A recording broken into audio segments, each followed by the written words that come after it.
Hey everyone. From the title, you already know this is not gonna be a happy video again. Before I begin, I know a lot of little ones like to watch my channel. The only thing I would ask is if you skip this one, even though I know I was the same age as a lot of you. I don't want to be the one to taint you, I guess, in what I'm about to say. And for my husband, I know he watches a lot of my videos, and I don't even know why I'm telling you or asking you not to watch this one, because I know you're going to do it anyways. It's going to be different watching instead of reading, what happened and actually seeing my response and my reactions. I know how you feel about this, and I just don't want to upset you again, so I'm asking you not to watch this, but I know you're going to do it. So just keep in mind that despite how you see me respond or react, I really am okay, and as long as you're here, I will always be okay, so you don't have to worry about that.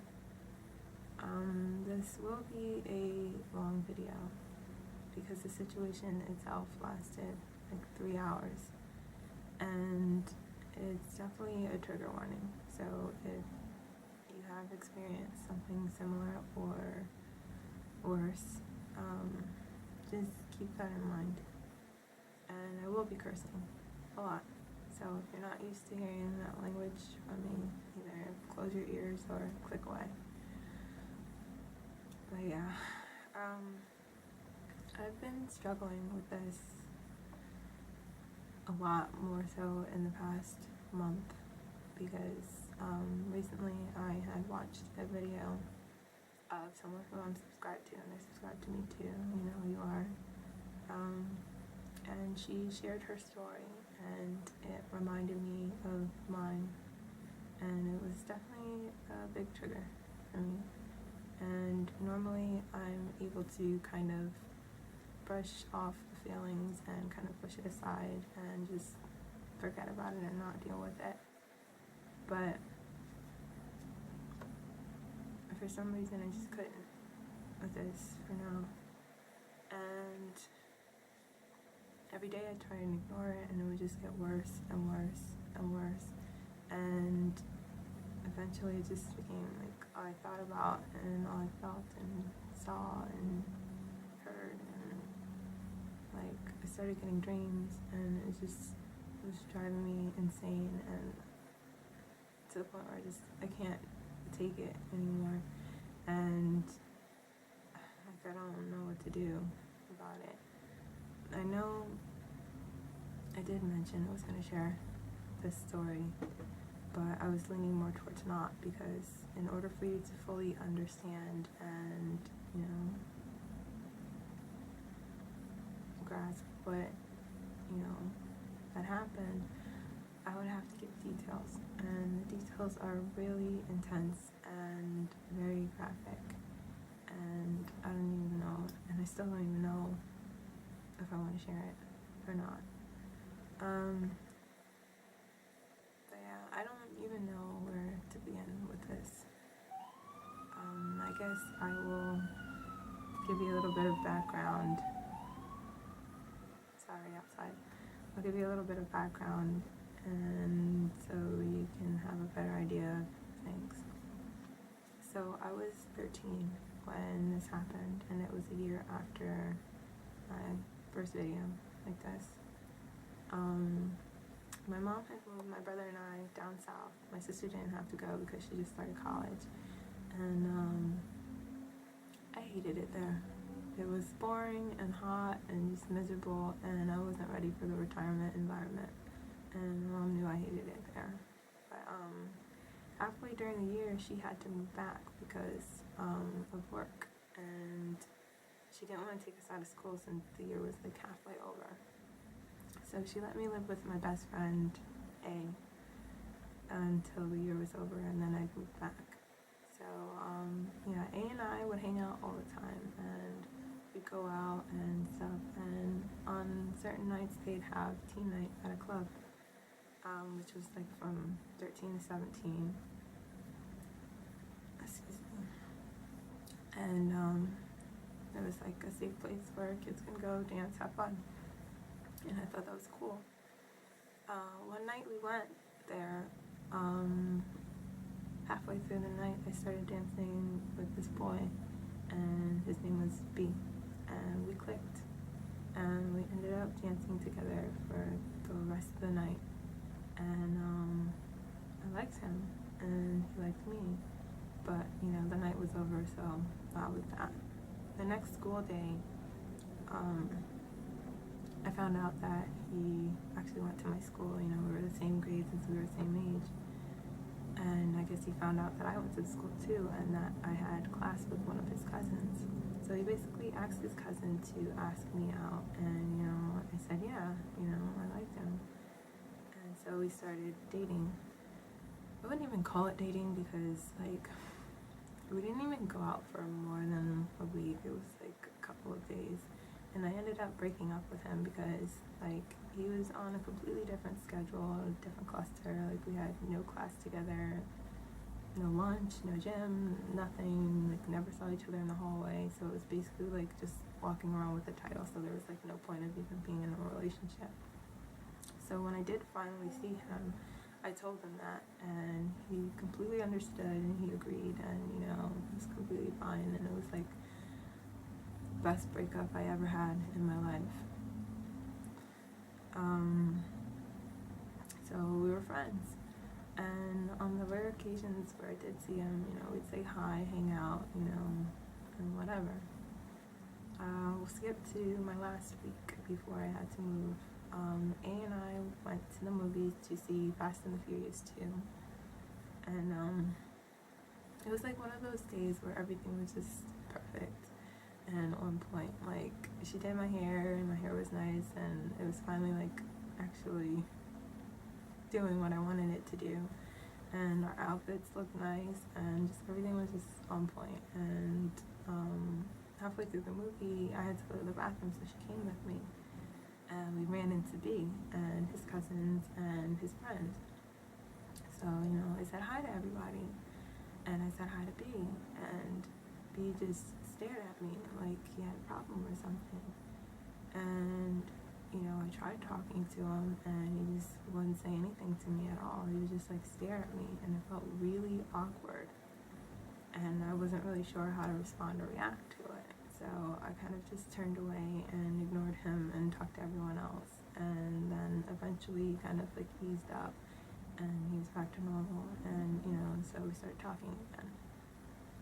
Skip to the day before I moved, and I knew a lot of people wanted to see me before I left, since, you know, I was leaving and they wanted to hang out and stuff, so I didn't really know exactly what I wanted to do for the rest of the day.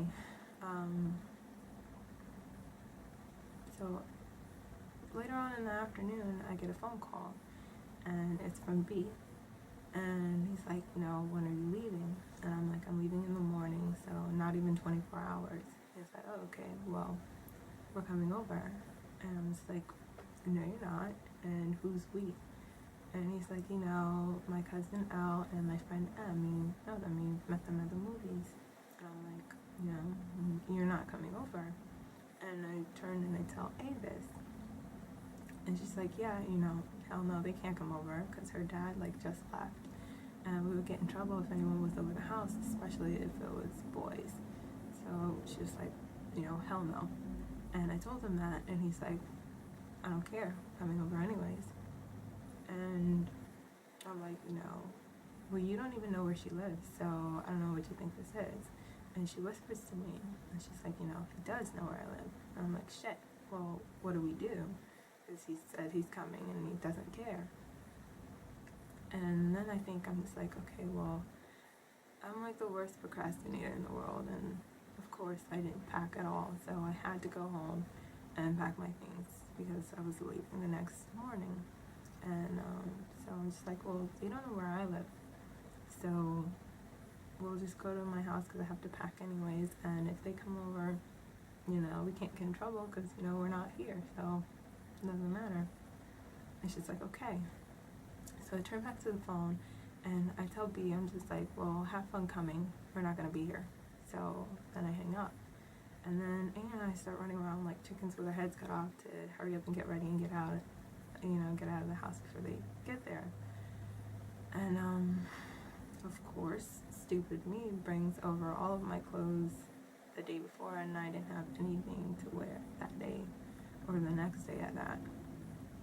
So she lets me borrow her capri pants, and they were kind of big on me because she's bigger than I am. And I just put on a big t-shirt and I throw a bandana on my head because she just braided like half of my hair, so I wanted to keep it down.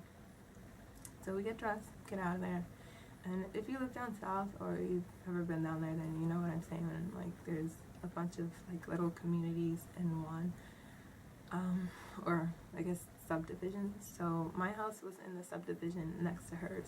So we basically had to walk down and around a really long road, since the walls were like separating them. And normally when I used to walk, I would, walk with my head down and I'd only look at the ground. And for some reason my stomach was just like going crazy. And I figured, okay, well, I usually get anxiety whenever I'm like rushed or I feel like pressure or something. And I figured, okay, well, it's just freaking out because I know I'm trying to hurry up and get to my house before they get here. So, that's probably why it's acting that way.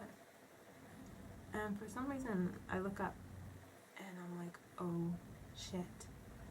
And I hit A, and she's about to yell at me, until she saw what I was looking at. And it was B and his cousin and his friends all riding in on their bike.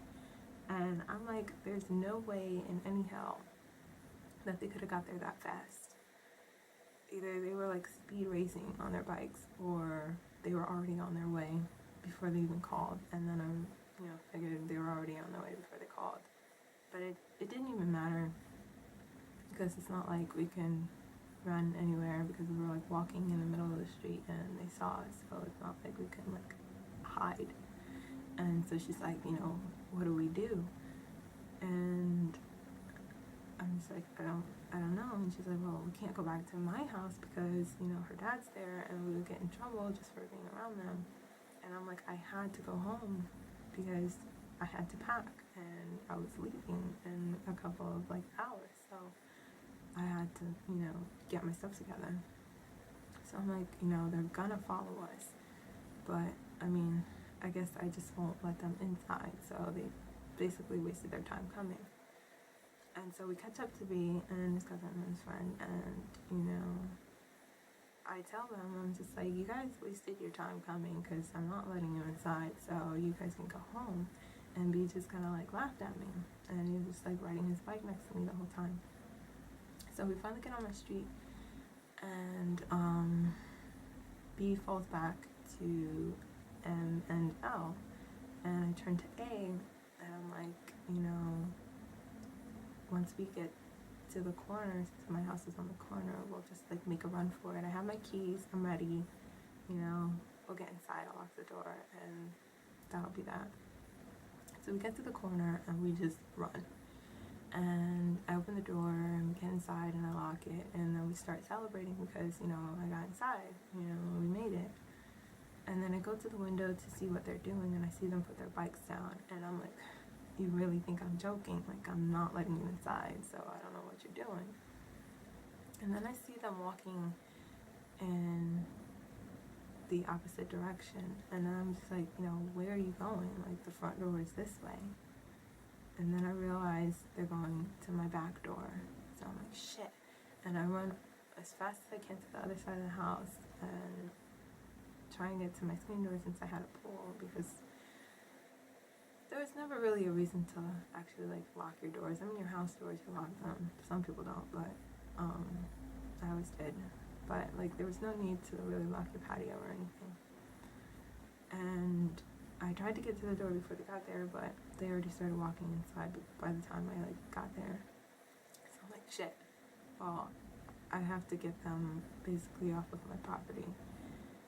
And so I went outside to them, and they were basically just like being dicks and obnoxious, and they started throwing things and just like making a lot of noise and just being obnoxious. And I started yelling at them. I'm like, get out of my house. Like, what are you doing? And they're ignoring me, of course, and just like being assholes. And M goes and sits in the chair, like one of the beach chairs I have, and he's just sitting quietly. And I go back and I start yelling at the other two, and I'm like, stop throwing shit in the pool.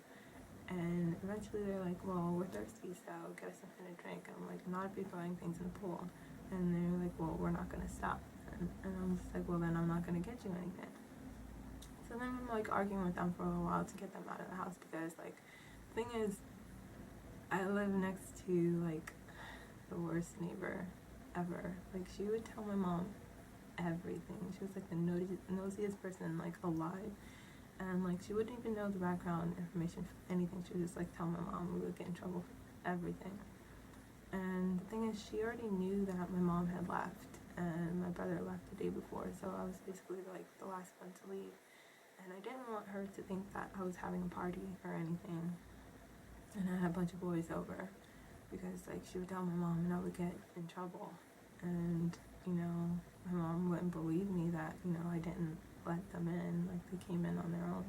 So I'm just like, I gotta get them out of here because they're making too much noise, and she's gonna see and she's gonna tell. So I'm arguing with them, but at the same time, at the side of my eye, I'm watching M, and he's not doing anything wrong. He's like sitting quietly, just like sitting there. So after a while, I'm just like, I figure if I get him something to drink, then I can get him to get the other two to get out, since he was like the only, like, the voice of reason among the three. So I'm like, okay, and I turn to M and I'm like, I'll get you something to drink, not the other two. And he's like, okay. And so we walk up to my screen door, or my sliding door, and A is already inside because she like locks and unlocks the door for me. And she lets us, like, she opens the door, and I'm just like, you can come inside since there's air conditioning. And so I let him inside, and I get him something to drink, and I start talking to him, and I start getting him to basically get the others to get out, and it was working. But I had to use the bathroom, so I'm just like, I turned to A, and I whispered to her, I'm just like, once he's done drinking, let him outside and try and, get them to get out. And the thing is, I knew A liked M a lot from like the first time we met. So she's like, okay, I'll let him out. And I'm like, alright. So I go to the bathroom, and then once I come out, I look down and I see M opening the door and letting L and B inside. And instantly I spaz, and I'm like, I yell at A, I'm like, what are you doing? I told you to watch him. Like, what the fuck? And like, I don't even see A anywhere. I just like scream at her, but I don't even know where she is. And I start running down to, get them out of my house. And they were basically like flying monkeys on drugs. And anytime I would get one out of the house and go to get another out, the other one would let another in, and they would just like rotate. And I just couldn't get them out of my house. And I'm just like, where's A? Like, why isn't she helping when, she was the one who was supposed to be watching in the first place, and she basically kind of like let this happen. Eventually, I get a phone call, and it's from my other best friend from the state I'm moving to. And I answer the phone, and I start talking to her because, I'm tired of running, and I'm just like, I don't know how to get these boys out of here. And so we try and make plans on what I'm going to do the next day, and L comes up to me, and he basically hangs the phone up, and he runs, and it pisses me off because I'm just like, I don't even want you in my house, like, get the fuck out, like, what are you doing? And so I chase him, and I start pushing him, out of my house. And he grabs me and he knocks me to the ground, and then he moves and starts running off again. And so I get up and I don't see him anymore. So then I go back to the phone and I call my friend back because I'm just gonna finish the conversation because it's pointless. It's hard to get 3 people out when you're only one person and you have no help. And I needed to know, where the fuck A was. What is she doing? And so I call my friend back, and then I'm on the phone with her again, and L comes back. And then he goes into my fridge, and he takes stuff out, and he starts spilling it everywhere, and he gets it on my shoes. And I'm just like, you're really testing my patience right now, because I don't even want you in here. And so I hang up the phone with her, and I chase after him, and I hit him.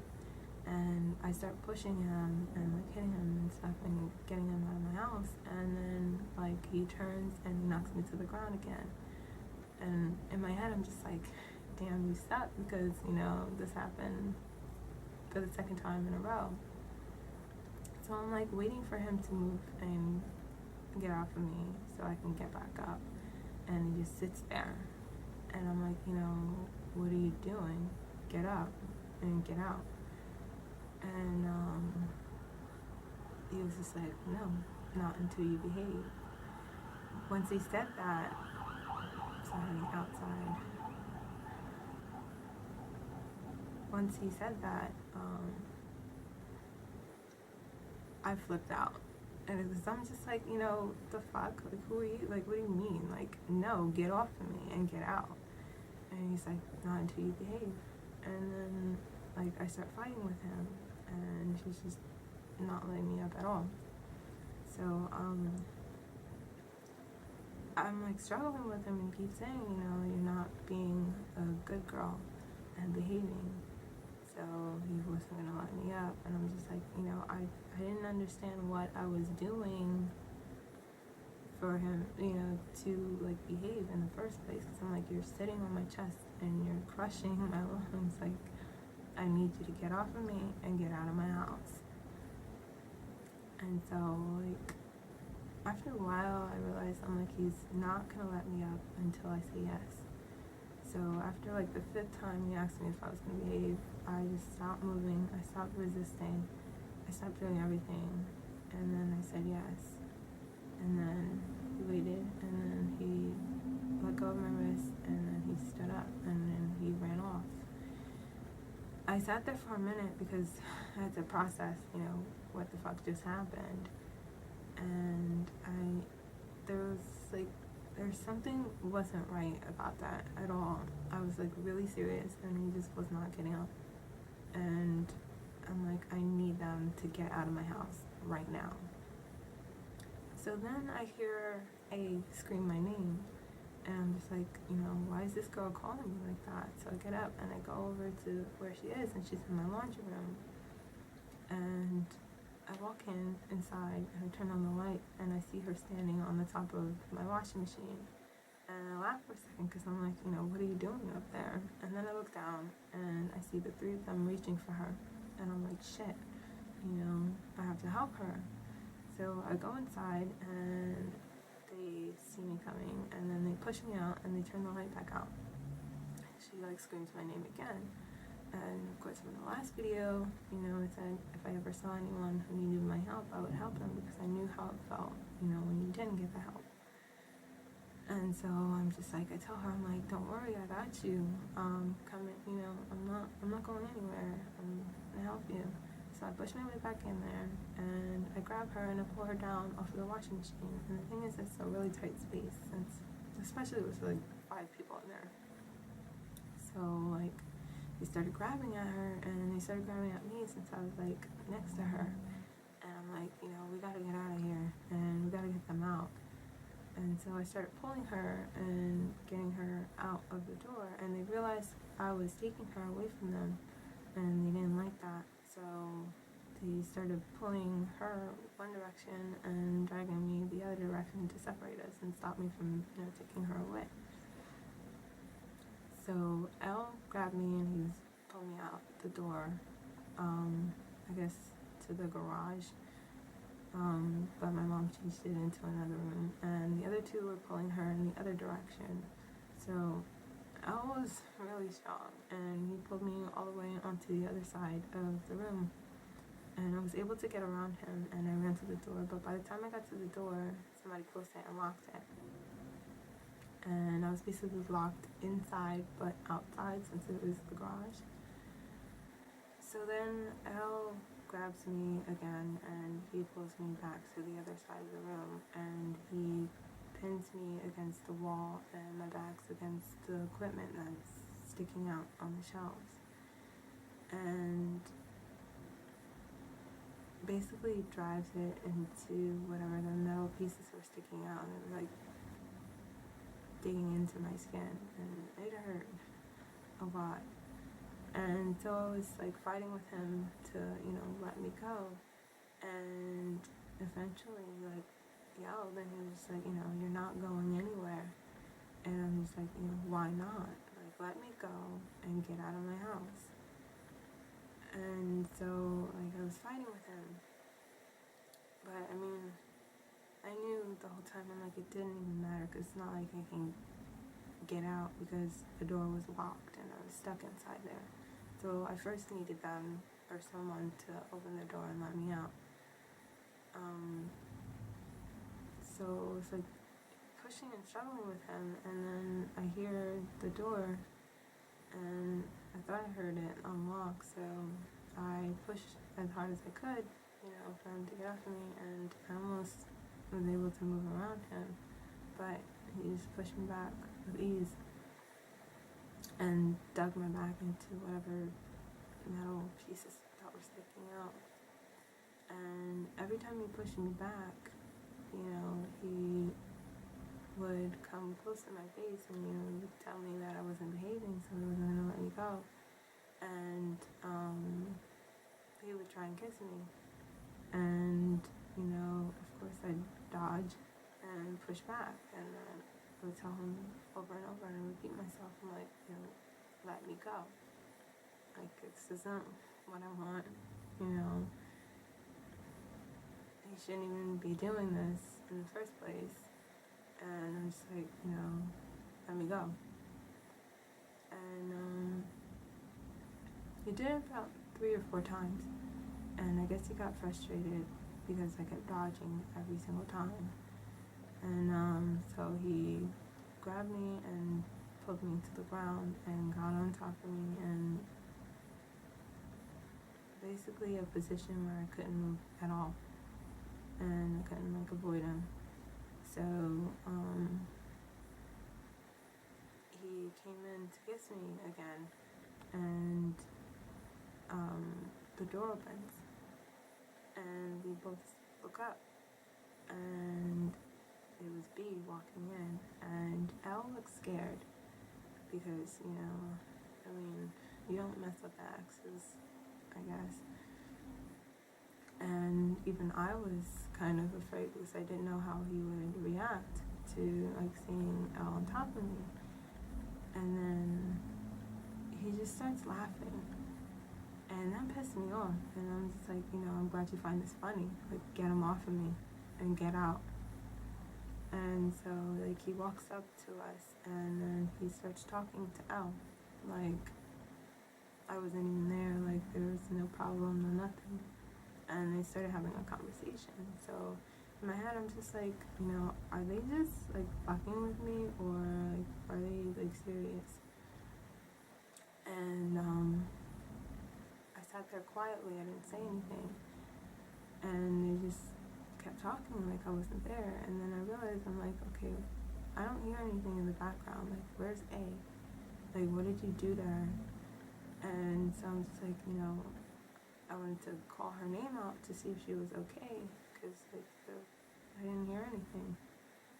And but I didn't, want them to put their attention back on me, since they were like deep into conversation, and I guess they forgot I was there. And so I'm like, all right, I'm gonna call her because I'm like really worried about her. So I scream her name, and then they both stop talking and they look at me, and I'm like, fuck, like shit. But they realized I was there anyways eventually. So B moves over and like L kind of moves and I couldn't really see, but I can hear what they were saying. And they were whispering and it was like, what do we do with her? And in my head was just like, get the fuck off of me and get out of my house. That's what you can do.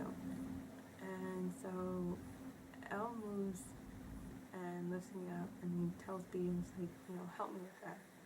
And so B grabs my other arm and they both pick me up. So then I start fighting with them and begging to, let me go. And I'm just like, I have to find A and gotta get them out of here. And so I start dragging my feet and like start taking me out of the room. And I'm just like, what are they doing? Like, are they like I don't know what's going on. And then they're both kind of like behind me, so I can't really see their face. And I hear one of them, and they're like, we should. I'm not gonna see what this. One of them was just like, we should her on her mom's bed. And when I heard it, I just started flipping out. My stomach started like going crazy. I felt like I was gonna vomit, and like I couldn't even comprehend like what they just said. And the problem was that like the laundry room was directly across from my mom's bedroom, so we weren't even like 5 feet away. And I just started freaking out, and I started kicking and pushing and like really fighting. And then one of them was just like, ooh, she's fighting, I like it. And that just flipped me over the edge, because I was just like, let my hands go and I'll give you something you'll really like. And I just started fighting with them because I was just like, I didn't want to turn them on, but I didn't want to stop fighting. So I'm just like, fuck it, I'm gonna keep fighting, because I don't want this to happen. And so they like dragged me into my mom's room, and then I was just like, where's M? What's he doing? So he looks around and he opens the bathroom door, and there's like a walk-in closet on the inside. And I hear him, and he tells both of us, well, he tells B, he's like, he laughed and he was like, check this out. And so B drives me over so he can see what I was looking at. And I stop everything. I stop kicking, I stop screaming, I stop moving. I'm like frozen in shock, because there's M and A, and they're just sitting on the ground and they're like making out, having a good old time. I almost laughed for a second because I couldn't believe it. Like, just like for real? Like, is this what I get for helping you? Like, I put myself in this position to get you out of it, and like, for real, you're gonna sit here and make out and like have a jolly good old time while I'm like screaming for you to help me now? Like, is this what I get for helping? And I couldn't believe it, and so I like screamed her name, and then she looked at me, and I guess she couldn't see the shock and the betrayal on my face. And I'm like, what are you doing? Like, help me. And so she tries to get up, and then I can feel my body moving, but I was in tunnel vision because I was like so much like in shock. Like, I couldn't believe, like, you're really gonna do me like that? Like, for real? So she tried to get up and she tried to come help me, but then M grabbed her and he pulled her back down, and he was just like kind of like, let them have their fun. And so like I finally like snapped back into reality when I looked over and I realized we're like at my mom's bed, and I was like, shit, I gotta do something. So I start fighting with them more, and I start kicking and pushing the bed, and eventually, Elle grabbed my legs, and I was using my feet to kind of stop us from going onto the bed. And he grabbed it, and then they both kind of pushed me over, and they both fell on top of me. And basically, both of their body weight was like on my back, and it was pushing my face into the mattress and the comforter. So I couldn't breathe anymore, and I was basically like suffocating. And I instantly like stopped screaming. And basically, when I don't know, I can't really tell you what to do if someone's like hand is around your neck and they're suffocating you that way. But if you are being suffocated and something's over your face is into something, keep it calm and don't scream, don't do anything, because you're only wasting your oxygen. And what you want to do is just turn your head, and the space between your skull and your nose will like give you some kind of airway to breathe. And so that's what I did. I turned my head and I stopped, putting my energy towards yelling, and focused on breathing and getting them to move, because they were either going to get me on this bed or kill me trying.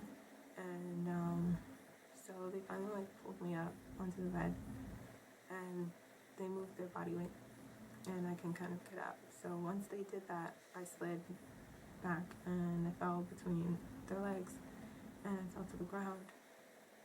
And so they basically kind of like pinned me onto the ground instead, because they couldn't really get me on the bed, and they both were trying to pull off my clothes. And so I was fighting with them, but the whole time I was worried because, my pants were loose. So, I put them on really easy, so I was afraid they would come off just the same. But for some reason, those pants were like on my side, and the button would not budge. And since I kept moving and fighting, they couldn't get it. And eventually, after a while, I was just like, we should give him his privacy. And so he grabbed my hands and Elle grabbed my feet, and they basically picked me up and were carrying me to go up the stairs. So they picked me up, I started kicking and fighting with them, and they dropped me, but only one, and all they would just do is just stop and fix their grip and pick me back up. So I couldn't really get away from them that way. And I had to stop fighting with them once we got to the stairs, because the way they carried me up was like basically feet first. So if I would have kicked them, they would have dropped me. I would have went down those steep ass stairs I had like head first. So there's no way in hell that would have ended well. So I kind of picked my poison, and I stopped fighting with them until we got up the stairs. And then once I was in a safe enough position, then I started fighting again. And they threw me on the couch, and before I can get up, like, Elle grabbed my hands and he pulled them behind the couch so he could take off my clothes. And I was pulling away and fighting with them, and I was willing to break my arms or dislocate them or something in order for me to get away, because like the way I was pulling, like if my arms would have just bent a little more, I would have been able to like get away, and they just wouldn't budge, and my body just was doing the opposite of everything. And I remember just being really angry at my arms because they weren't helping at all. They were just a liability. And so I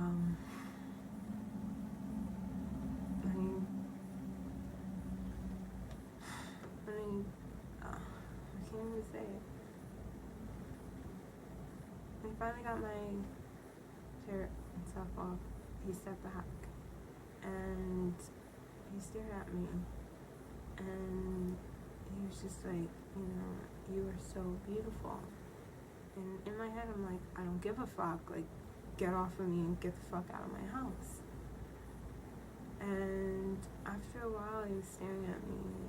He looked at me in my eyes, and he was like, we're gonna do this, right? And I've never seen a face so serious ever in my life. Like, ever. And I just could not believe it. And I didn't know what to do, because like I didn't want to lose my virginity to the both of them, and I didn't even know what was worse, that they were like doing this, or that they were like family and they were doing it together. So I just started freaking out, and then he after he was done staring at me, he smiled and he started walking up to me, and I started pulling even harder, and I was like slipping his grip, and then B got mad at him, and he was like yelling at him. He was like, hold her. So I'll put my arms even harder and further behind the couch, and I will tell you, bodies don't bend that way, and it hurt like crazy. And then he got on top of me, and then details. Let's skip that.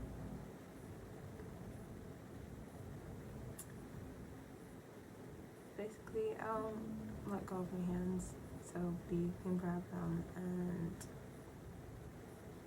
I can't even say that.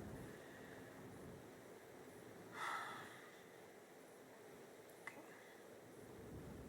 I was fighting with B on the couch, and eventually I knocked him off of the couch, and we got onto the floor, but it didn't matter. It didn't make any difference. So, I had to fight with him on the ground. And, the thing is, L was a lot stronger than B was, and he couldn't really handle me. So, I was able to, get up, to get up and get away from him. And so I got him off of me, and then I got up, and I was getting ready to run, but of course L ran over, and he knocked me back to the ground, and he held me down until we can get back up and regain his grip.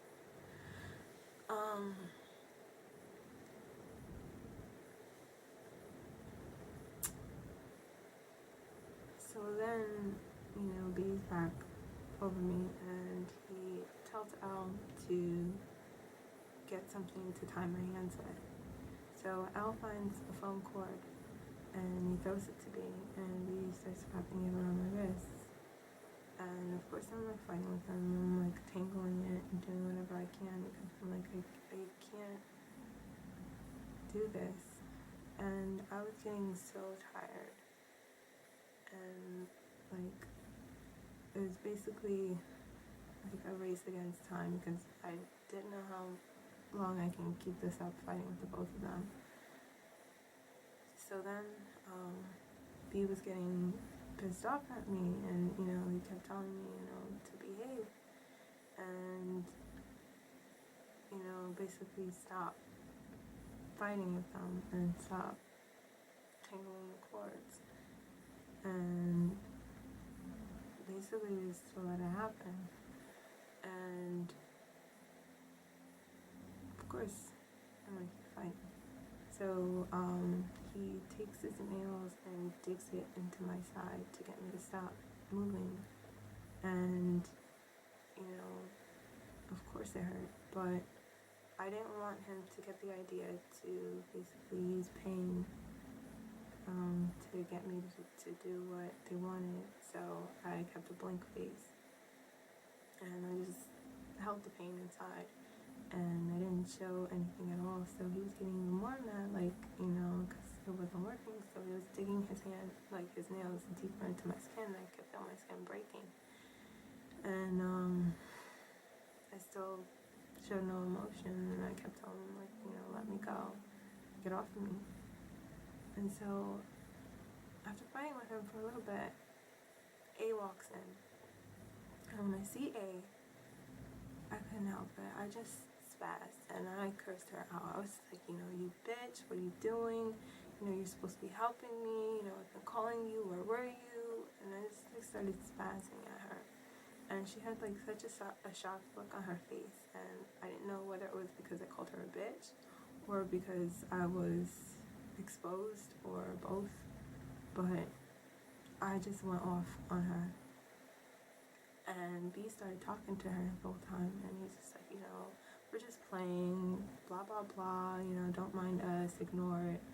And in my head, I'm like, do I look like I'm playing? Like, you see cords on my hands, like, and he's over me, like, I'm, like, you can't believe what he's saying.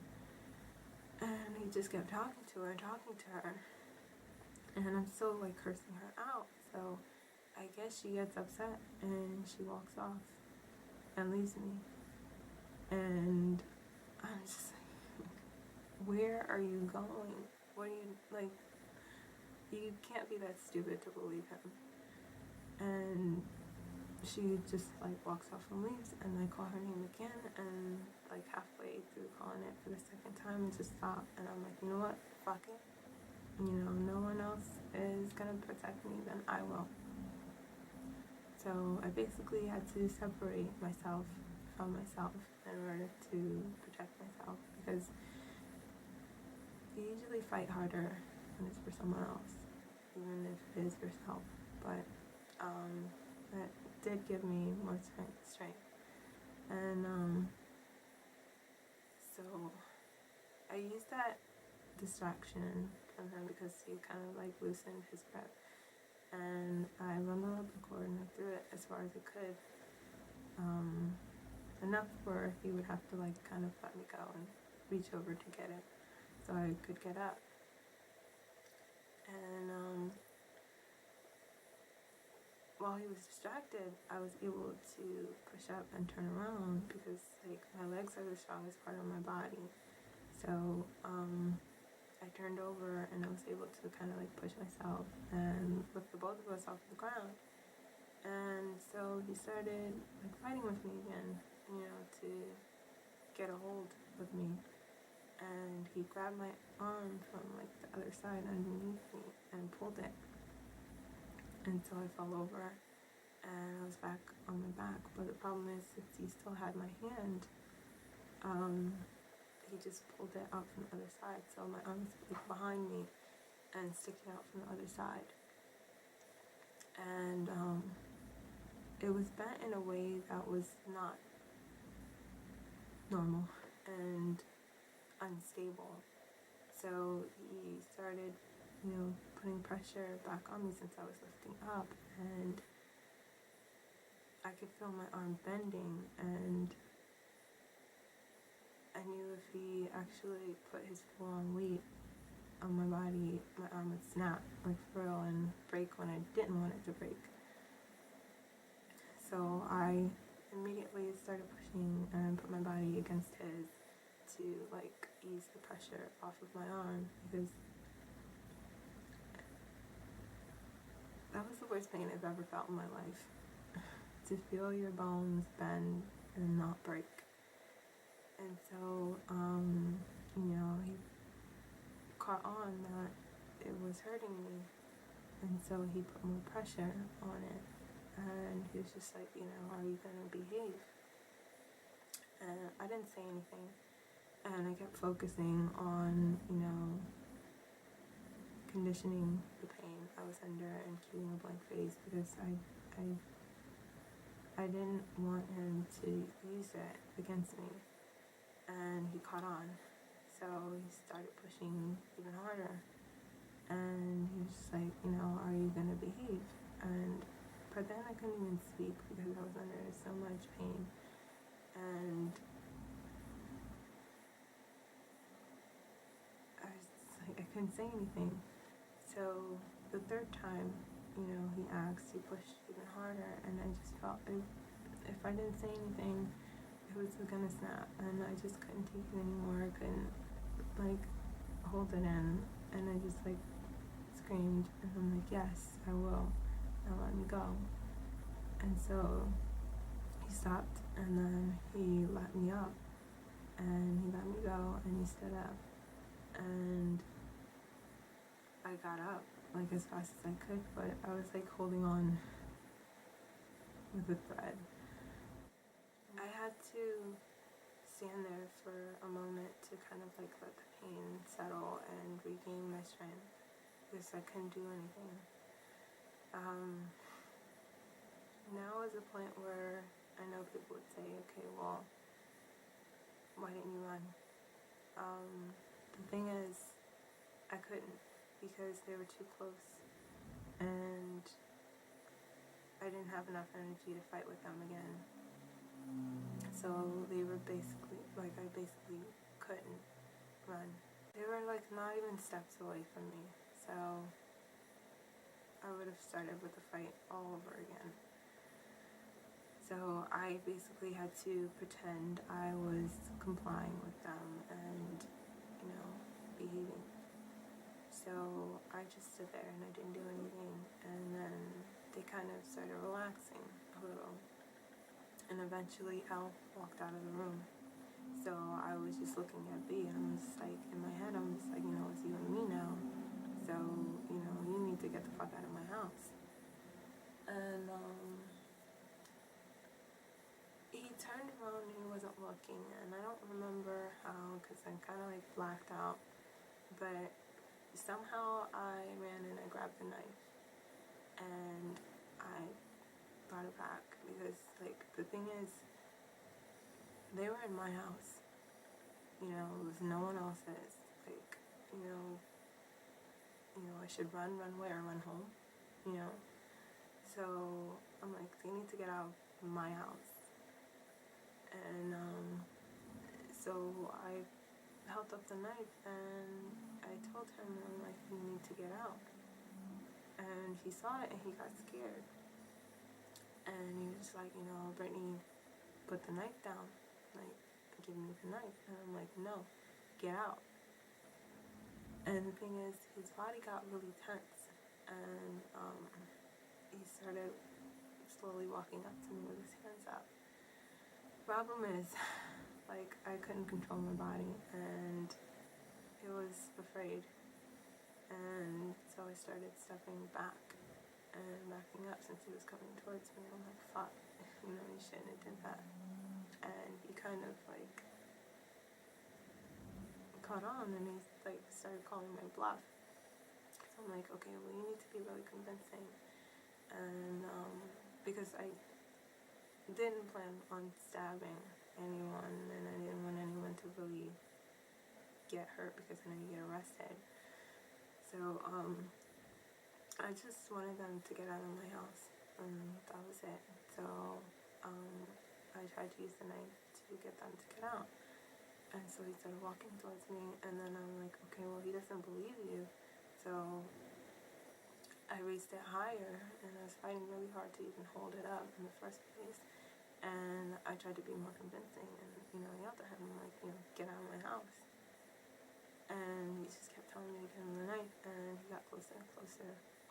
And then he just like lunged for it, and then I got afraid because I'm like, well, I don't want to stab him because I don't want to go to jail, and I don't want him to stab me because, you know, no one wants to be stabbed. And we started fighting with a knife, and I'm like, I can't let him get it because then he can just use it against me. And so, like, he pushes me over to the balcony, and we start wrestling over it, and he kind of like pushes me over. So I'm like hanging off and holding onto the knife, and he's holding onto me. And he keeps telling me, like, let the knife go. And, like, he screams and calls for Elle to come back. And I see Elle walking up the stairs, and he notices, us fighting with the knife, so he starts hurrying up towards us. And B just starts getting more and more aggressive, and he's like pushing me off.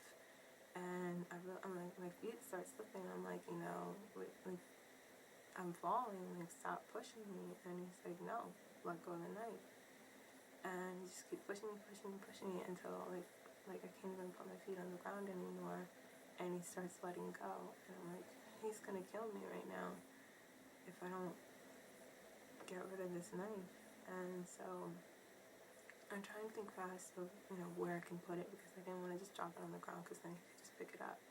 And I didn't want to drop it off of the balcony, since Elle was close to the ground, so he could pick it up. So I looked over, and I just kind of like tossed it towards the china cabinet that was in like the dining room that we were above. And it landed on top, so it was too low for them to reach from where we were standing, too high to get when we were on the ground. So, I drop it, and then he finally like pulls me back up, and he doesn't let go of my hands. And then I feel something like smashed into my back, like hits me really hard and kind of like knocks the wind out of me. And I'm like, what did I just get hit with? And then I feel arms like wrapped around my body, and then I realized it was Elle, and he just hit me with his body. And basically once his arms were secured and he was holding me, B lets me go, and Elle starts dragging me to my bedroom. And the whole time I was just like looking at B, and he's like staring at me like with a smile on his face, like he won. And it pissed me off. So I never had so much hate for another person ever in life. And so they got me into my room, and they threw me on my bed. And the thing is, this time they both were working together. As before, they were kind of doing different things, so I was able to counter both of them at different times. But it was like nearly impossible for me to do anything when the both of them were doing the same thing at the same time.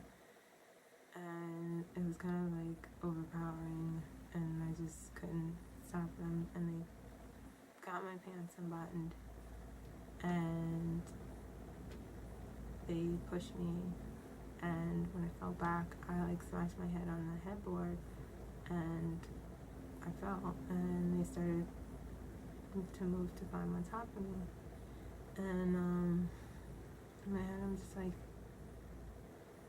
I can't keep doing this, and I can't last much longer, because like I just wasn't ready to fight with two people who were clearly stronger than I was, and I was basically using twice my energy to their half. And I was out of energy, but I'm just like, I can't let this happen. Like, I have to keep going, I have to keep fighting. And so they moved to come on top of me, and I just like freaked out, and I didn't know what to do or say. So I just like blurted out the first thing that came to my mind, and it was just like, wait. And I screamed like, wait. I hit my head. And they stopped, and they backed up, and they moved the room over me, and then they let me sit up. And they started, rubbing my head, pretending it hurt, like really bad. I mean, it did hurt, but not as much as I was making it seem. And they started talking to each other again, like we were playing some kind of game, like, I called the timeout. And so while I was pretending I was hurt, and they were talking to each other, like I buttoned my pants back, without them noticing. And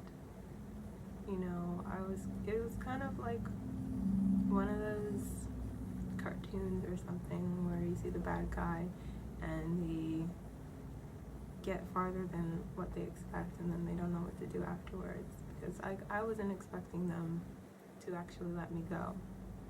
And so I buttoned my pants back and then I was like, well, I'm getting the fuck out of here. So I pushed as hard as I could and I run.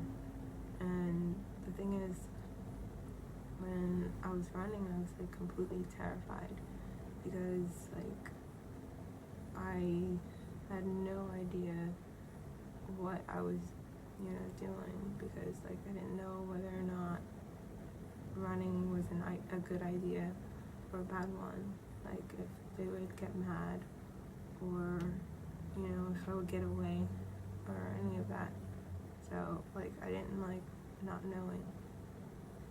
And the thing is, I could feel them, like they tried to, catch me and grab me like when I first started running, and they were like not even seconds behind me. But the thing is, I was running fast, and I'm like, as long as I can keep this speed, then they can't catch me. Like I'm okay. And I just knew anything after that point, since I ran, was on me, since I was free. So it all depended on whether I was fast enough or not. And so I got down the hallway and then I looked to the stairs and then I'm like, fuck my life right now, because I was moving fast enough so they could catch me, but I couldn't go that fast down the stairs, so I had to slow down. And so I slowed down as much as I could when I got up to the stairs, and I grabbed the railing so I wouldn't fall. And I got down like 5 steps and I felt my foot slip, and at first I was thinking, I'm like, shit, I'm gonna die down these stairs, and I thought I was falling. And then I felt a really sharp pain around my chest and I couldn't breathe. And then I realized someone grabbed me, and I knew at that moment I screwed myself over. And I was like, I shouldn't have run. And I had no idea who it was that grabbed me, but I just screamed to let me go, and I like clawed onto the railing and I started pulling. And I looked back and I saw Elle standing at the top of the stairs, so I realized it would be who got me, and he was pissed. Like, he was like really, really pissed off. And I guess because maybe I tricked them and they're stupid, but he was really angry, and I knew I screwed myself over big time. And he was just like, he started pulling me to drag me back up the stairs, and I was just like, no, because it's like watching your freedom being pulled away from you, like right under your feet. And I was just like, I didn't want them to take me. So I was pulling as hard as I could to go down the stairs while he was trying to pull me up. And he got even more upset, angry. And I just hear him, he's like, fuck this. And he dug his hand into my other wrist that was still holding onto the rail. And he like ripped it away, and like my grip slipped and I couldn't hold on to it anymore. So he got me off the rail and he started dragging me up the stairs. And since he was so angry, he was holding on to me like really tight, and I couldn't breathe at all, and he was basically like crushing my lungs. And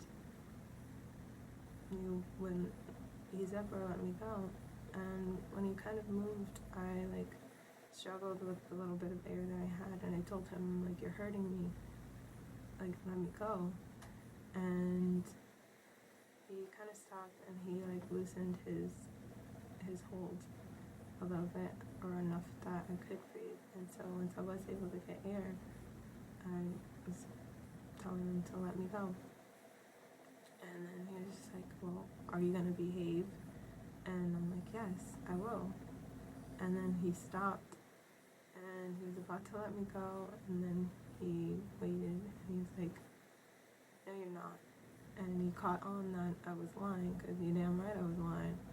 But, you know, I wasn't gonna tell him that. And he was just like, he didn't believe me anymore. So I was like, finally, like the boy who cried wolf. Like, I didn't know what to do at that point. And he was basically sick of fighting with me and tired of waiting. And he was like, you know, we're gonna do this. I'm gonna do it now. So he pulled me into the closest room. And I feel like I can't.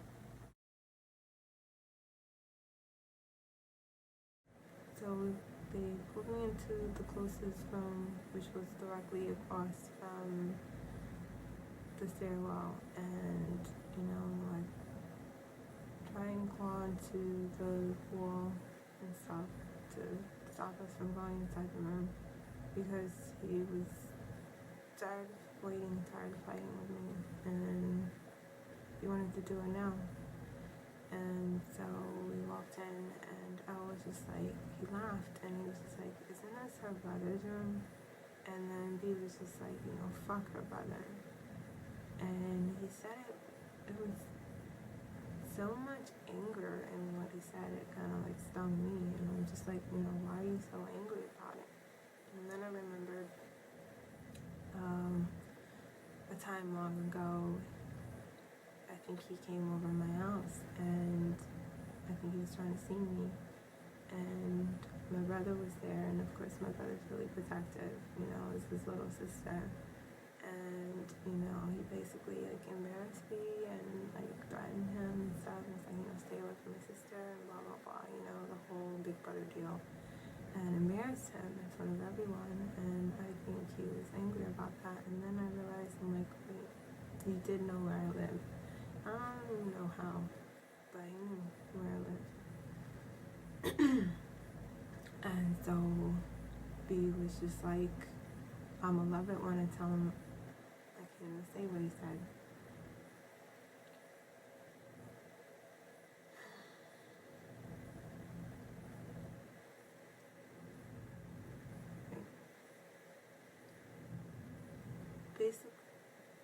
Basically, it changed the entire game of everything, because when it becomes rape out of spite, it's completely different.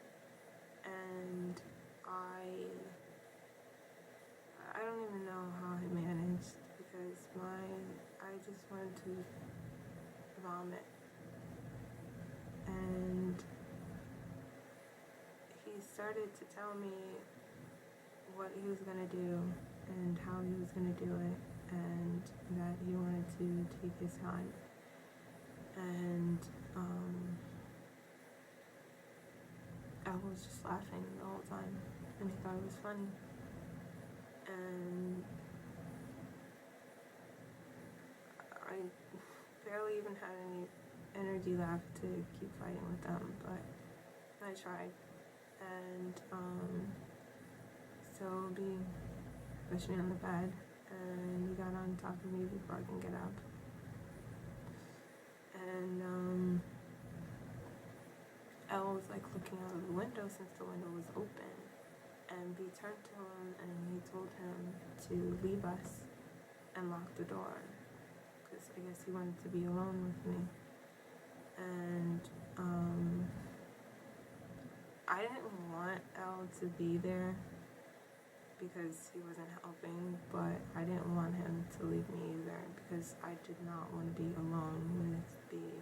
And he was like really angry, and so I was like kind of afraid.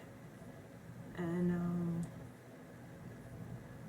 he left, and he locked the door, and I'm like, what am I gonna do now? I don't know how to get out of this. I don't even know if I can. And so once the door closes, it gets really silent, and he just stares at me, like say a word, and he just stared at me for a really, really, really long time. And I started freaking out even more because I'm like, I don't know what he's gonna do. And after a while, like, he's like really quiet, and I kind of like, I'm looking everywhere but at him because I want to look at him. But then, our eyes lock, and there's a certain look that they have when it's kind of like a lifeless stare. Like there's no one behind your eyes, and it's like he wasn't even a person, or looking at me like I was a person. And after a while of him being quiet and it's like silent in the room, he speaks. And when he speaks, he talks in a really calming and gentle voice. And in my head I'm like, this dude is fucking crazy. And he's just like, he starts speaking to me like I'm his friend. And he's just like, you're so beautiful. And I love you. And I'm just like, you're fucking crazy. And I don't know what to do with it. He like literally like went through like 5 different emotions in like 3 minutes. And so I'm like, he's like really unstable, and I don't even know what to say or to do or like how to react to him because like he's insane. And he just like, he whispered, and he was just like, I've always wanted your lips since we met. When he said that, I really almost flipped out because I'm like, you're doing this because I never kissed you? Like, are you kidding me? And I was about to yell at him to get over it, but like, I didn't say that because like, if he would have snapped, I didn't have the energy or the ability to protect my face if, he decides to let out his anger. And before any of you go on to say, well, she probably was a tease and she probably rejected him, blah, blah, blah, he got angry and yada, yada, yada. Not the case at all. Like, I never even knew he wanted to kiss me at all. Like, at all. Like, he never asked, never mentioned anything, never, nothing. And, I'm like, damn, you didn't even ask, you just jumped the gun and go right for the gold. And, like, even if he would have asked, of course I would have said no anyways, but he didn't even know that.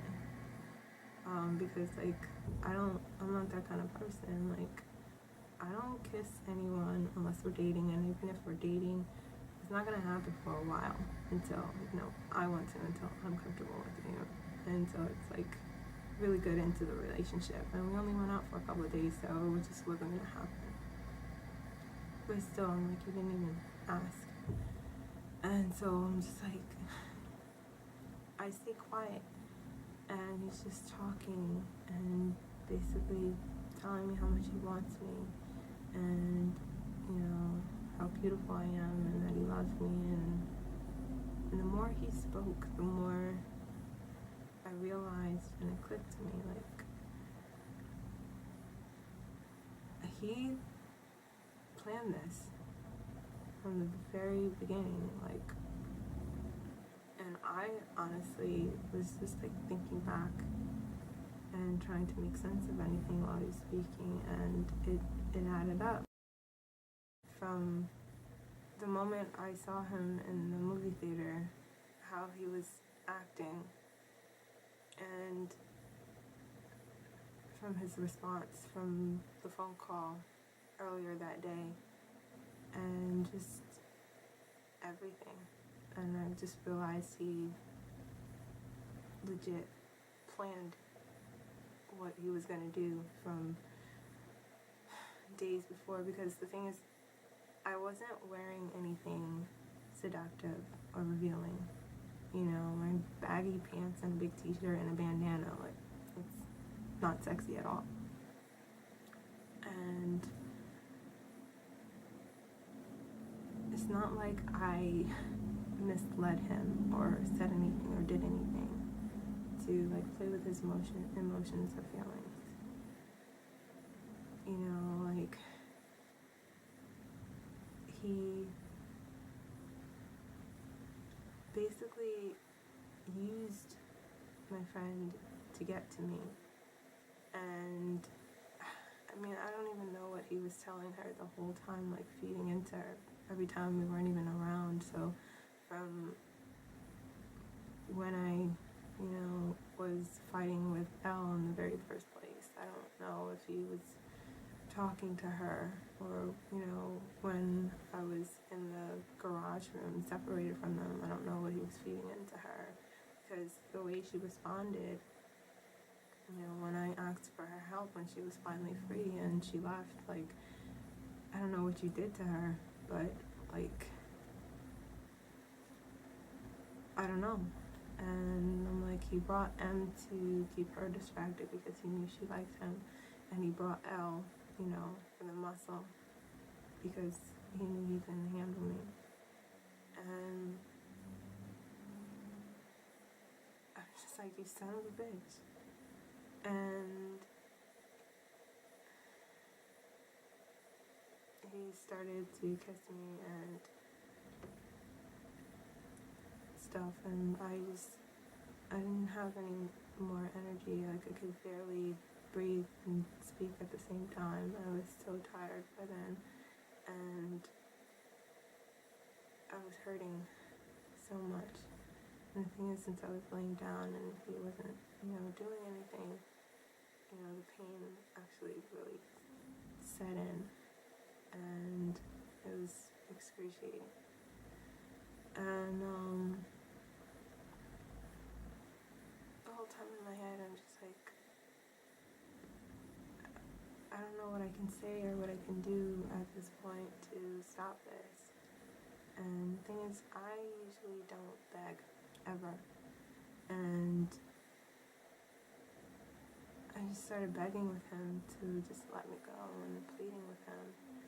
And I figured, okay, well, since this isn't working, maybe if I cried, maybe he'll see and process in his mind that what he's doing is wrong. And I just couldn't cry. Like, I only cry when I'm upset, or like when I'm sad, and I wasn't sad. I was pissed off, but like, I basically had to like force myself to cry and to get him to realize he shouldn't do this. And one tear rolled down my face, and that was it. And I couldn't cry. And he moves to unbutton my pants, and this time it opened easy, like he didn't even try. And so now my pants had betrayed me as well. So I had nothing and no one, and I couldn't stop him. And the hardest thing I ever had to do in my life was to tell the one I was fighting for and protecting that I was sorry I didn't protect them and stop this from happening. And I could hear him unzipping his pants and moving to take them off, and that's when the tears came for real, when I realized I'm like, I can't do it. And before I could take off his clothes, I hear a knock on the door, and it's Al. And, you know, he ignores him and he continues to kiss me and stuff, and Al knocks on the door even louder, and he gets mad and he's like, you know, what do you want? Like, leave us alone. Like, you know, go away.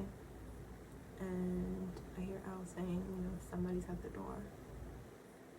And I was just like, okay, there really is a God. And I'm like, I don't know who you are, but you literally saved my life. And so P starts to panic a little, and he lets me get up, and so I grab a shirt and I put it on, and I go down the stairs, and it's my neighbor. And I'm like, I hate you, woman, but I love you right now, and you don't even know. And she tells me, she's like, you know, I came to check in on the house. And she's like, she kind of looked at me like, what are you doing here? And I'm like, I had to pack. But then she kind of noticed in my face, and she kind of could feel that something was wrong. And so she asked me, she's like, you know, are you okay? And I'm like, I don't want to deal with this anymore right now, and I don't want to talk about it. And I don't want her to tell my mom because I wanted it to end, and I wanted them to leave. And so I'm like, fuck, she's gonna say something.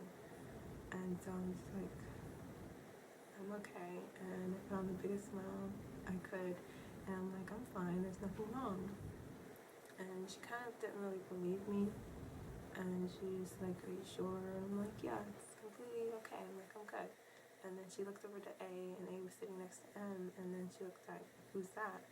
And I'm just like, oh, it's just A, who I live with, and it's her brother. And she's like, oh, okay. And she kind of like turned and walked and left. And people will probably get mad at me for not saying anything to her too, but I'm like, I didn't want to deal with it, and I couldn't. I went through enough already, and I just didn't want to continue on. Honestly though, I think the reason why she came over is I think that she saw us through the window, since it was directly across from hers, and my window was open, so I think she saw. And I think that's why she came over, because she came over and she was concerned off the bat. So when she left, I kind of like regained my strength, since I had a little bit of adrenaline, and it kind of put some energy back into my body. And I'm like, okay, I need to get them out right now. Like, no more, I can't do this. They need to go. And so they all started running around again, and I was back to square one with getting one out and the other, you know, letting the other in.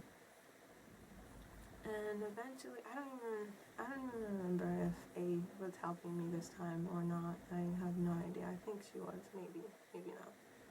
But they finally left after, you know, I basically used my neighbor as leverage, and I was like, you know, she's gonna call the cops, and they're gonna be on their way. And so they finally like left the house, and after I got them out and I closed the door and I locked it, I just went straight into the shower, and I stayed in there for like an hour. And I think A tried to say something to me, but I just ignored her, and I just went right into the shower. And I'm like, if you want to talk to me, come in there, but I have to go. And halfway through my shower, I look down and I see blood. And of course then I get my period, and not when I needed to have it, but even then I honestly don't think it would have made a difference, because of the way he acted and the way he was. Someone could have held a gun to his head and he still would have, you know, didn't. And so I don't think it would have mattered.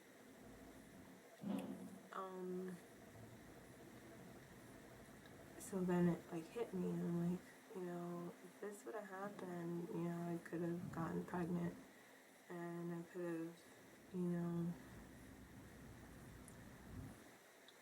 I don't even know what. And so, like, when I got out of the shower, I'm like, I still have to pack, and I still have to do all this stuff, and I'm like, I don't have any energy. And A's parents called finally and told us we had to, you know, go back home because it was getting really late and it started getting dark. And so I had to still pack and stuff, and I was sitting in front of my suitcase alone. A was somewhere else. I didn't even want to be bothered by anybody. And I just kind of like laid in the inside of my suitcase for a while, and I was just thinking, okay, well, what do you do now? You know, about what just happened. And I contemplated for almost an hour, and I was just sitting in my suitcase, and I'm like, well, I mean, you can say something, you can tell, you can report them, but then what, you know? And I kind of weighed out all of my options, and I was like, they had to do this the day before I'm leaving. And I'm like, you don't understand how bad I wanted to move out of that state, and I wanted nothing to do with it anymore. And if I would have said something, then I would have had to come back and, you know, deal with the court issues, and basically wouldn't be able to leave. And I mean, also, I'm like, okay, well, fine. If I did say something, would anyone really have my back, you know, with reporting it or in court or anything? And I, like, yeah, my friend was there, but I couldn't rely on her since she didn't even help me in the first place. So I'm like, I can't, you know, rely on your word, so it'd be basically 4 against 1. And B basically knew what he was doing, and like he knew not to leave marks. And I mean, I do still have a few scars from it, but I mean, I have enough cuts and bruises that they all blend in anyway, so you can't really tell anyways. And since my skin doesn't bruise, there's no evidence, and since, you know, he didn't fully rape me, there's no proof. So it's basically my word against his and 3 others. So, I was just like, you know, I weighed it out, and I'm like, you know what, it's not even worth the trouble. I just want to get the fuck out of here and leave. So I made the choice not to say anything. And so here we are now. And I mean, I'm not making this video to, you know, now come forward and say anything. I already understood and accepted the fact that it's gone and done, and nothing I could do about it right now. And I would still tell all of you.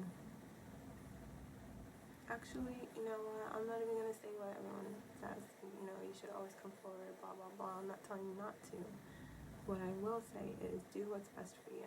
And the choices that I've made in my life were best for me at the time, and probably now. So, I made that choice not to put myself under that stress, because there was also other factors that played into it. I didn't say anything at all, but I'm not even going to talk about them. But if you feel that you are strong enough and you have that support system and you're ready to go on with your situation and deal with it for years to come and relive what you've been through over and over and over again, if you feel like you're ready for this, then come forward and speak and report, you know, what happened to you, and don't be afraid and don't look back. But yeah, I made the choice, and I am alright enough with the choice that I made because a choice kept my sanity, and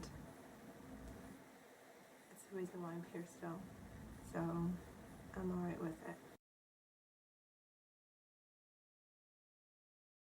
So I realized I never finished the story, and I never answered the $1,000,000 question, which is, where was I?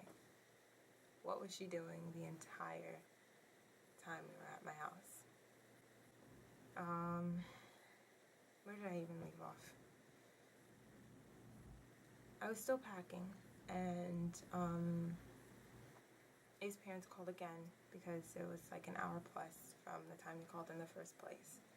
And so I was like nowhere near done packing or doing anything I came there to do in the first place. So I kind of had to just grab what I could that was important, that I needed immediately, and I had to leave everything else and have that sent over with the rest of the stuff.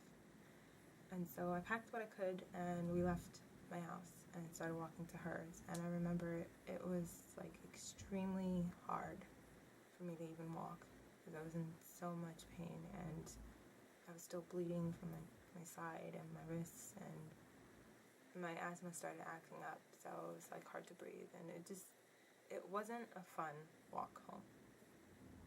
So we started walking, and I turned to her and I asked her, I'm like, are you okay? Because this was like the first time I was able to speak, like actually speak with her since it all started. And she was like, yeah, I'm fine, like why are you even asking, kind of thing.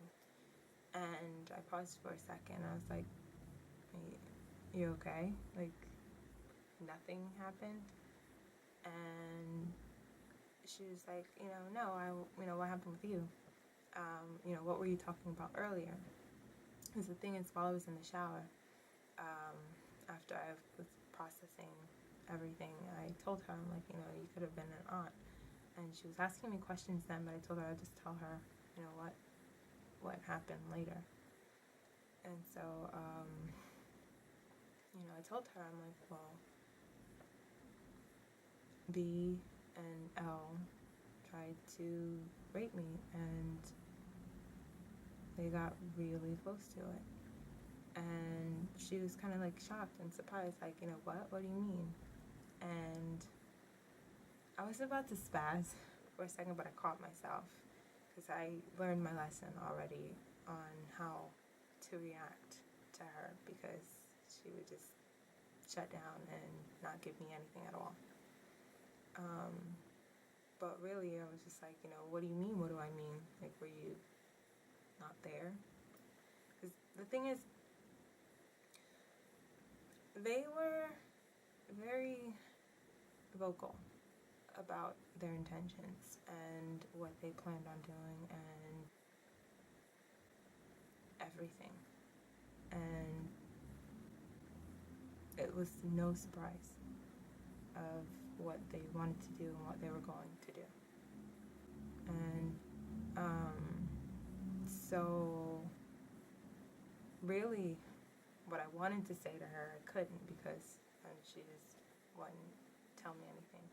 So I had to kind of figure out different ways of asking her, what were you doing the entire time, without, attacking her or making her feel some type of way. Because, like, these were answers I needed. Like, there was no if, ands, or buts. Like, I needed an answer of what happened. Like, did he threaten you? Did they do anything? Were you afraid? Like, I don't wish this on anyone, but I'm like, I needed something to justify why you left. And so I was telling her, play by play of what happened. And when it came around to the times where I was either interacting with her or around her, I asked, I'm just like, so what happened with you? What was going on with you? And I would like pause my story in different parts and, you know, kind of go back and ask her, I'm like, so what were you doing then? What happened with you? And she started giving me just like BS answers. And I'm really good at reading people. And I can tell when someone's not being honest. And I can tell when someone's using, you know, I guess manipulative actions. I can't explain it. But I can tell, you know, when I'm being BS'd. I just respond to things differently. Sometimes I don't care. Sometimes I'll call you out on it. But for her, she was definitely giving me BS answers. Because for someone to have been in the same situation, your behavior is completely different. I understand people react to things in different ways, but hers didn't exist. It was the same. She was in the same state of mind when we left her house earlier in the afternoon. And it was the same way from when we left my house. So, of course, being younger, I wasn't like, I could put pieces together, but just wouldn't be as fast as I can now, kind of thing. So we got to her house, and the reason why her parents wanted us over so soon was because they were throwing me a farewell, a surprise, like going away party, and everyone came over. Fortunately for me, I was nowhere near ready to interact with people, and I didn't want to talk. I didn't want to be around anyone. I needed to be by myself, and I couldn't because everyone wanted to see me since I was leaving. And I couldn't blame them or be angry at anyone for that because they didn't know. So I kind of had to put on a front for the rest of the night because you watch my videos, or some of you do, and, you know, I'm usually smiling 99% of the time, or laughing, dancing, whatever, and I'm generally happy, which is true. But whenever I'm not, that's when the 1,000,001 questions come, and I didn't feel like answering any of them, so I just pretended like nothing was wrong. And so I wasn't able to get a chance to be alone with A again to continue our conversation. And so I had to wait until next morning, and couldn't really talk to her then because that's when I was leaving. So I basically don't have an answer for you, and I don't have an answer for myself of honestly like what she was doing. I never actually sat and thought about, you know, everything that happened until now. I never actually played it piece by piece because, like, from that day, I just didn't want to think about it anymore. And since I was leaving, I just wanted to leave everything behind, and I just like cut that line and never went back to it until like now. And it's just more and more things that didn't make sense to me then. They're all adding up right now. And, you know, why I say I was set up isn't just because we planned the entire thing from start to finish.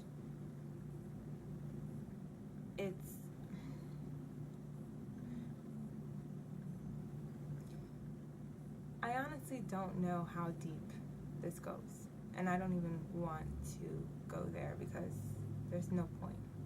But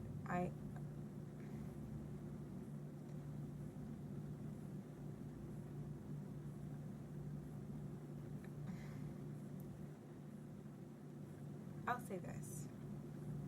You would have to be a complete and utter idiot not to know what was going on, like, the entire time. And I don't believe that A is that stupid. So either she had something to do with it, or she knew about it and she just chose not to do anything. Because, like, none of it made sense. Like, absolutely none of it.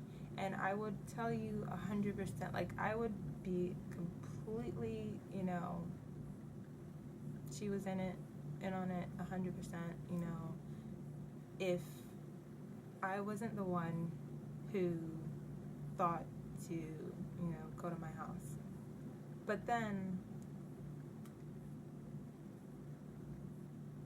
I don't know if my actions were that predictable to,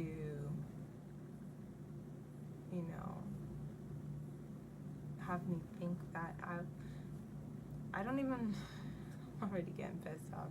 Let me stop here. Okay. Basically, I was the only one who was out of the loop the entire time. Because it didn't make sense to me then that, like, I thought it was odd that they just knew to go straight to my back door instead of going to the front, trying that first. And it didn't make sense. Like, I was gone not even 2 minutes. Like, it takes less than that to use the bathroom, and the instant I walk away, you walk away, and you let him, let the others inside. And then you're gone the entire time. Didn't see her once trying to get them out of the house. I didn't see her do anything until, when she was screaming my name, which also I didn't even mention that because there's a lot of details I just didn't even bother mentioning to get through the story. But, when Elle was on top of me in the first place, first of all, that didn't make sense to me of, that he just kept repeating over and over. All of them kept repeating over and over and over. Like, I wasn't behaving or being a good girl. And that was such a strange thing to me. It just seemed like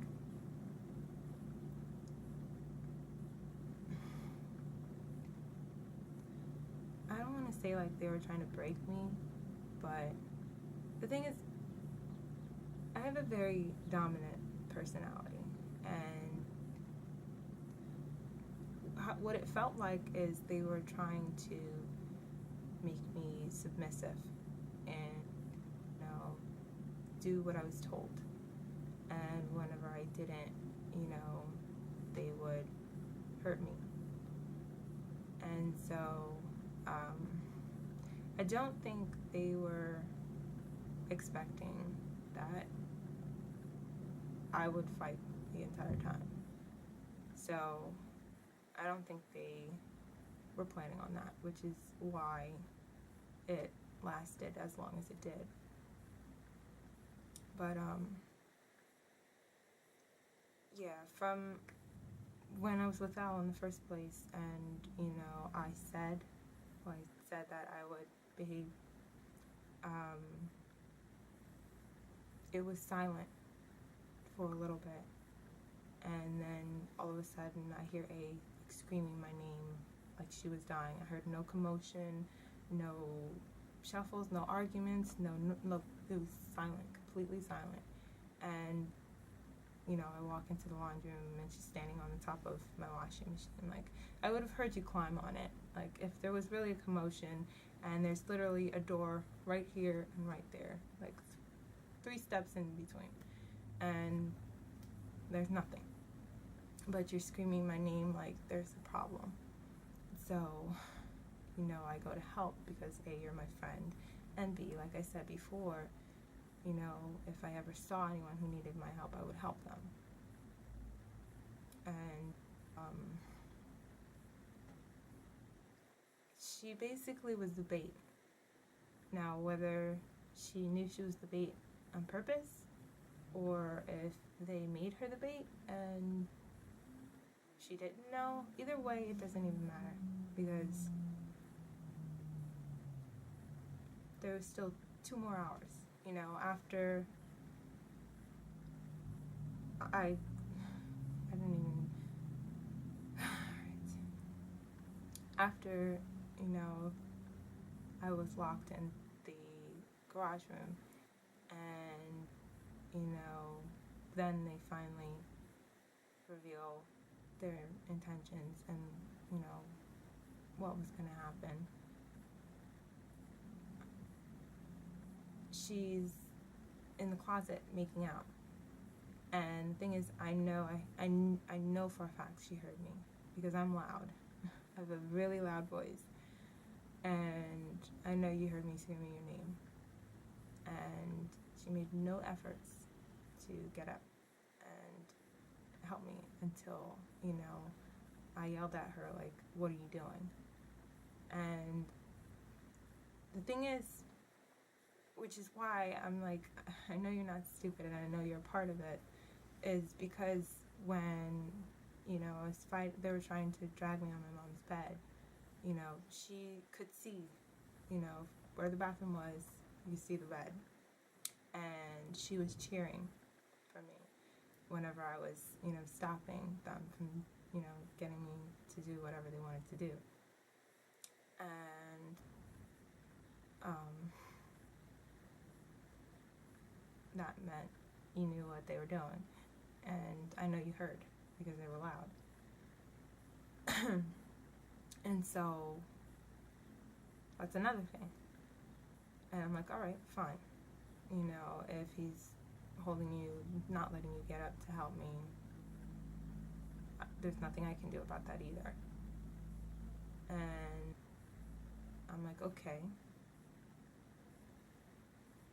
I'll kind of give it to you that you can't really hear me yell your name, because they also turned on the radio, so you couldn't really hear me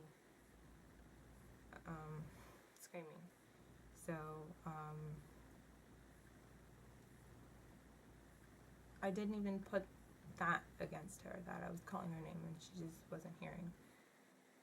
But when we were in the living room and my hands were tied and I'm bleeding from my side, and, you know, she walks. There's no running, there's no sense of urgency, no nothing.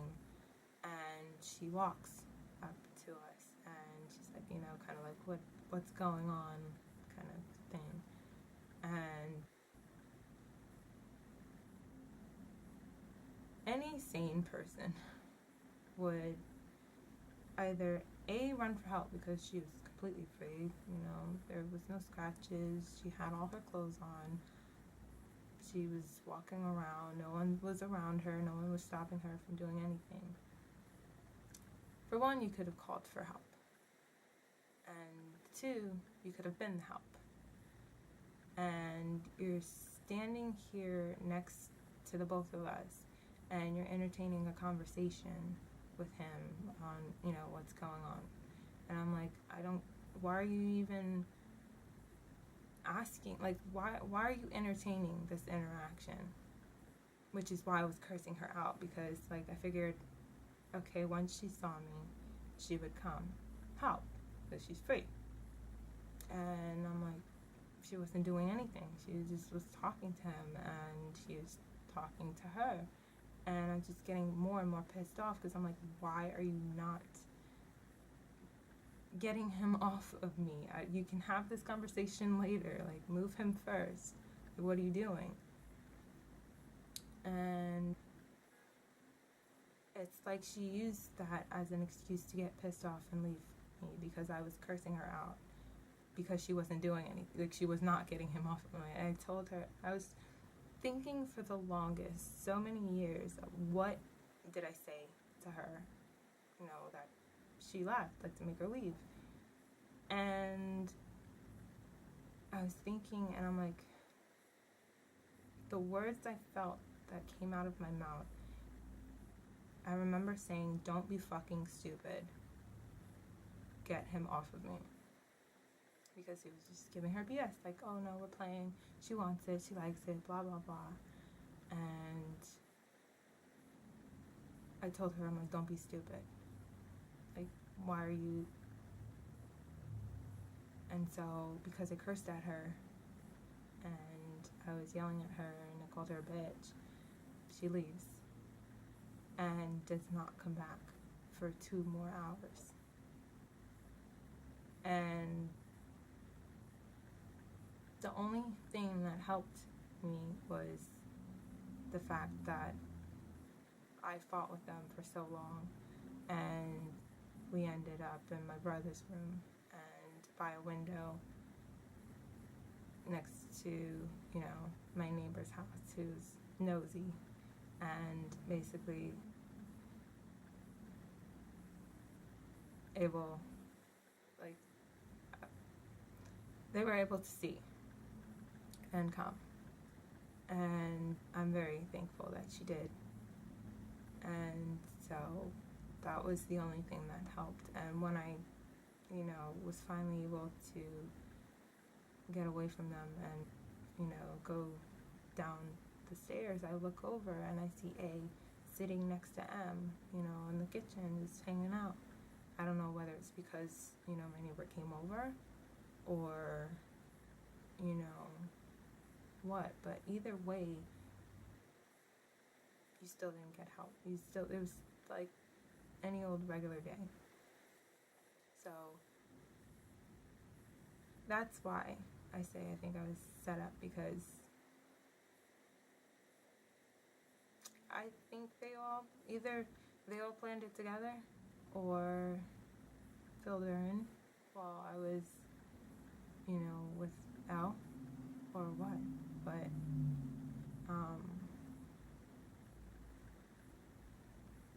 yeah. What can you do about it? It's happened already, so you just kind of have to live with it. So, I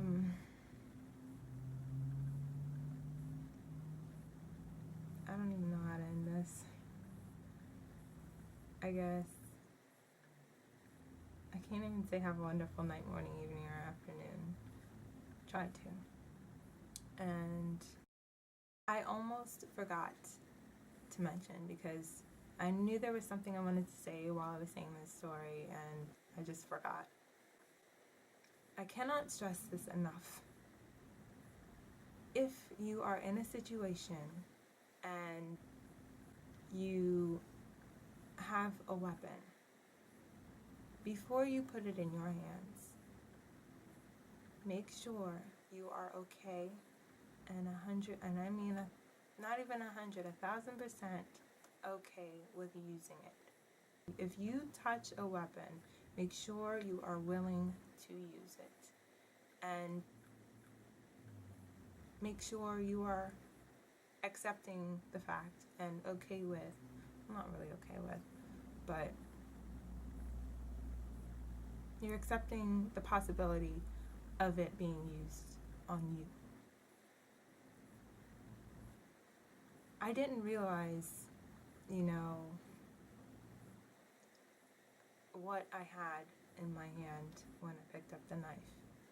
And once I realized the power of what it was that was in my hand, it was too late, because he was aware of it now. So I was stuck with something I didn't want to use, and I couldn't put it down, because now he was aware of, what it was, and he was watching me. So if I put it down somewhere, he can pick it up from there and use it on me.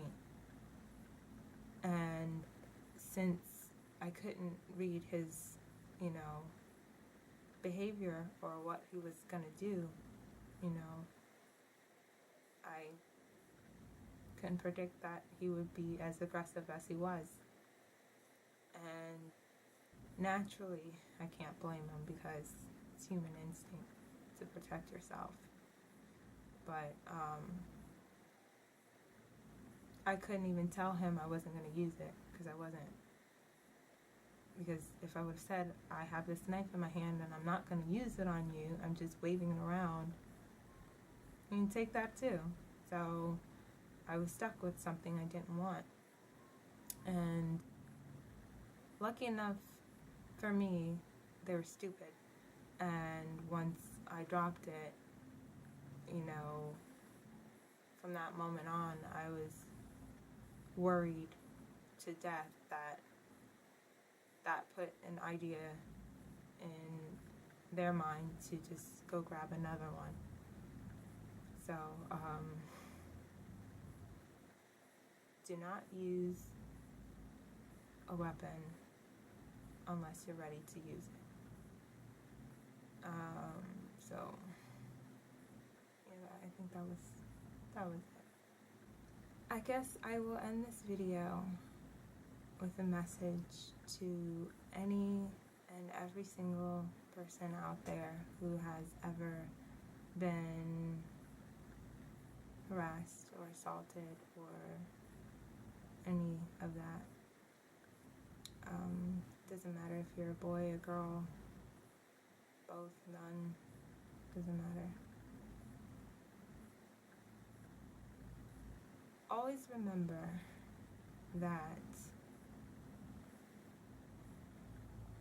you do have the power to control your own life and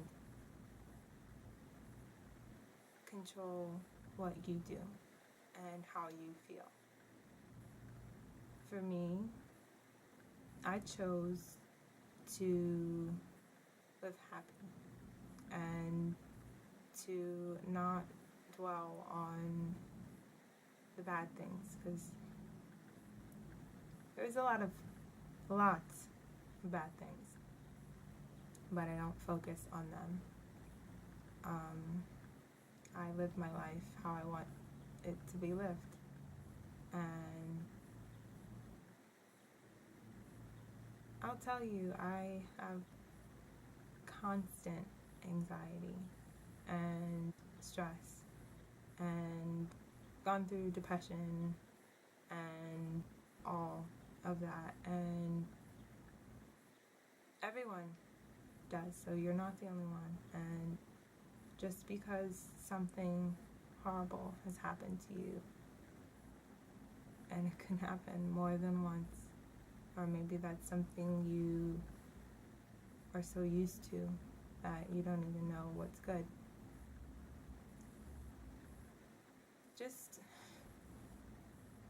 Just remember that it's still your choice on how you feel. So you can't control the outside world, but you can control what's in here. And never compare yourself or your situation with anyone else's. So even though my experience or someone else's experience can be very similar to your own, never compare them. Never compare, how I react to how you react, because we are all completely different people, and those involved are completely different people as well. And you've made your decisions and your judgments accordingly to the situation you were in, and your own personality, and just you did what you could do for you. For me, my personality, I'm a fighter, so I fought like hell, but even that didn't matter still. So someone could fight as hard as they can or not at all, and sometimes it matters, sometimes it doesn't. And in my case, it didn't. And I had luck. And I mean, it could have played a factor to why it lasted as long as it did and where it ended up, because otherwise I wouldn't have been in front of a window for anyone to see. But I mean, a situation could have played out in 1,000 different ways. So I do still believe things happen for a reason, whether they are good or bad. So take them as lessons and tools that maybe if something horrible happened to you isn't necessarily 1,000% bad, because then you can help someone else, with your knowledge and experience, or you can teach others what to do or what not to do, or I don't know, anything. So don't always look at life in a negative light. It could be gray, not black all the time. So, yeah, I feel like I'm rambling now, so I'll stop talking, and I'll see you guys next video. So, love you.